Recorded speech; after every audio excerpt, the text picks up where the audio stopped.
আজকে আমরা data communication ক্লাসে ট্রান্সমিশন মিডিয়াম নিয়ে আলোচনা করব। দেখো এই ফিগারে ট্রান্সমিশন মিডিয়ামের প্রকারভেদ দেওয়া আছে। ট্রান্সমিশন মিডিয়ামকে প্রথমেই দুই ভাগে ভাগ করা যায়, একটা হচ্ছে গাইডেড মিডিয়া আর একটা হচ্ছে আনগাইডেড মিডিয়া। গাইডেড মিডিয়ার মধ্যে আছে কোএক্সিয়াল কেবল, ফাইবার অপটিক্স কেবল এবং টুইস্টেড পেয়ার কেবল। এই কোএক্সিয়াল কেবলকে আবার দুই ভাগে ভাগ করা যায়, একটা হচ্ছে বেস ব্যান্ড আর একটা হচ্ছে ব্রডব্যান্ড। টুইস্টেড পেয়ারকে দুই ভাগে ভাগ করা যায়, একটা হচ্ছে আনশিল্ডেড টুইস্টেড পেয়ার এবং শিল্ডেড টুইস্টেড পেয়ার। আজকের ক্লাসে মূলত আমরা ইনশাআল্লাহ এই গাইডেড মিডিয়া এইটা নিয়েই আলোচনা করব।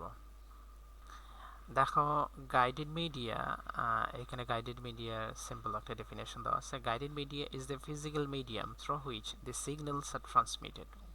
গাইডেড মিডিয়া বলতে বোঝায় হচ্ছে যেটা একটা ফিজিক্যাল মিডিয়াম যার মধ্য দিয়ে আমরা হচ্ছে সিগন্যাল এক জায়গা থেকে অন্য জায়গায় ট্রান্সমিট করে থাকি।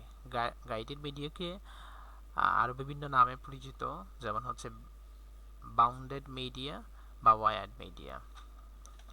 গাইডেড মিডিয়ার মধ্যে সবার প্রথমেই যেটা আসে সেটা হচ্ছে টুইস্টেড পেয়ার কেবল। দেখো টুইস্টেড পেয়ার কেবল মূলত ল্যান্ড কেবল হিসেবেই পরিচিত।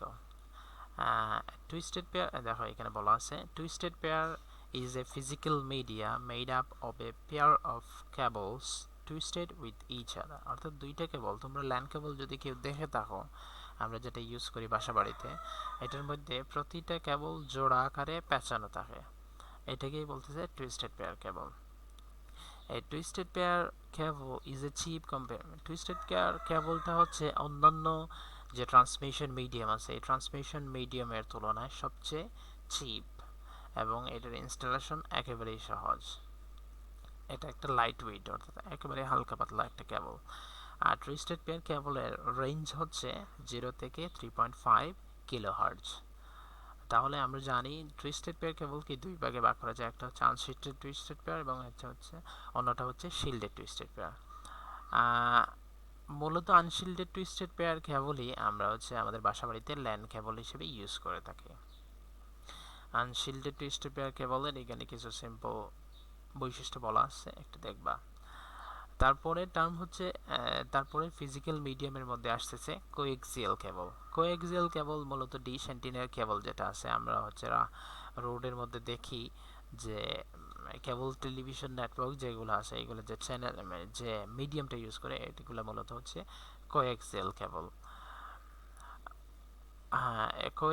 এখানে কি বলছে দেখি। Coaxial cable is a very commonly used transmission medium. For example, TV wire is usually a coaxial cable.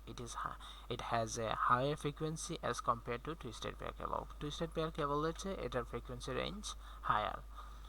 তাহলে টুইস্টেড পেয়ার কেবলের আমরা ফিজিক্যাল কনস্ট্রাকশনটা একটু দেখি। প্রথমে হচ্ছে একটা জ্যাকেট থাকবে, তারপরে একটা শিল্ড থাকবে, তারের একটা শিল্ড। মূলত তোমরা যদি টিভি কেবল একটু দেখে থাকো, ডিশ অ্যান্টিনার কেবল যেটা আছে তারের একটা শিল্ডেড থাকবে, তারপর হচ্ছে ইনসুলেটেড থাকবে, আর তার ঠিক সেন্টারেই থাকবে সেন্ট্রাল কন্ডাক্টর যেটার মধ্যে দিয়ে সিগন্যালটা পাস করবে। টুইস্টেড কোএক্সিয়াল কেবলকে দুই ভাগে ভাগ করা যায়, যেটা আমরা বলছিলাম আগেই।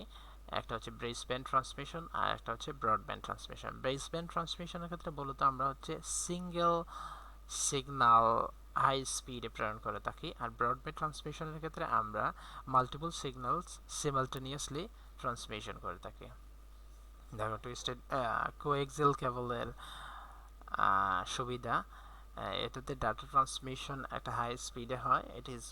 It has a better shielding as compare twisted pair কেবলের তুলনায় এটা শিল্ডিং, অর্থাৎ বাইরে যে নয়েজ আসে এটা অনেক কম আসে।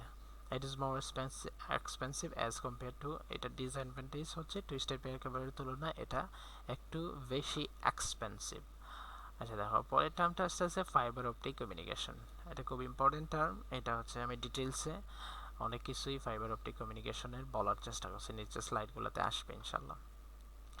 দেখো ফাইবার অপটিক কমিউনিকেশনে আমরা মূলত 4টা স্টেপ ফলো করে থাকি সিগন্যাল ট্রান্সমিশনের জন্য। প্রথম স্টেপটা হচ্ছে কি ক্রিয়েটিং অপটিক্যাল। প্রথমে হচ্ছে আমাদের যে সিগন্যালটা আছে এই সিগন্যালকে আমরা অপটিক্যাল সোর্স অর্থাৎ লাইট সোর্সে কনভার্ট করি, তারপর হচ্ছে এই লাইট সোর্স সিগন্যালকে আমরা হচ্ছে ট্রান্সমিশন মিডিয়ামের মধ্যে দিয়ে খুব সুন্দরভাবে ট্রান্সমিট করি। পরেরটা হচ্ছে আমরা যে লাইট সিগন্যালটা পাঠাইলাম এটা সুন্দরভাবে রিসিভ করার কাজ করা হয়। আর পরেরটা হচ্ছে কনভার্টিং, আমরা যে লাইট সোর্স যেটা পাইলাম এই লাইট সোর্সকে আমরা ইলেকট্রিক্যাল সিগন্যালে কনভার্ট করি। আচ্ছা দেখো, পরের ক্লাসটাতে আমরা নেক্সট ভিডিওতে ইনশাল্লাহ অপটিক্যাল ফাইবার কমিউনিকেশনের একটা ব্লক ডায়াগ্রাম আছে, এই ব্লক ডায়াগ্রামের সাহায্যে কিভাবে optical fibre signal sender station থেকে রিসিভার স্টেশনে পৌঁছায় এটা দেখবো ইনশাল্লাহ। ঠিক আছে, ধন্যবাদ।